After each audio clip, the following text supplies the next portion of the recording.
Hey guys, I'm just checking out my new grow lights that I bought. By the way, this is Stephen Price and this is Grow Together.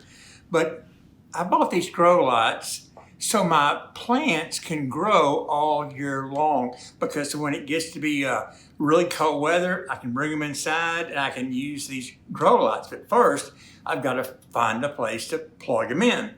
And that's the name of my talk today, is Get Plugged In.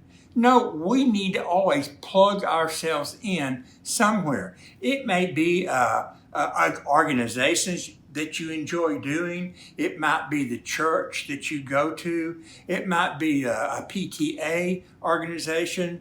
But when you plug yourself into something, you connect with that group of people. If you're not plugged in, one thing you can do is, who are the people that you're friends with? Are they a member of some type of a group that does things for other people? There's ask around. What do you like to do?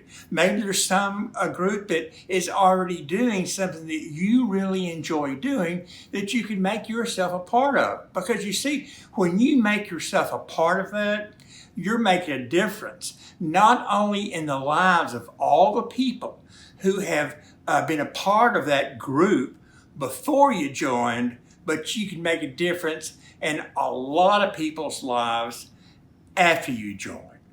It's just being comfortable with yourself and just find something you enjoy doing. Being a part of something is so important. It reminds me of Geese. Geese have a destination. They have a place they want to go, and they go there. And they go there as a group. And what they do is they have a lead goose, okay? And that lead goose, he knocks the wind so the other geese have an easier time to fly. And y'all are aware of this with birds, but when he gets tired, he backs off, and guess what? Another goose takes over. But what if one of those goose or geese gets sick? Did you know that they will stay back, but they have a couple of geese that will stay with them? Isn't that interesting how they take care of each other? And did you know that when they're behind each other and you hear that, you know what they're saying? Come on, you can do it. Come on, you can do it. So listen, the next time you see a friend and they need encouragement, just go, honk, honk, you can do it, okay? Hey, this is Stephen Price. Grow together, and anything's possible with God.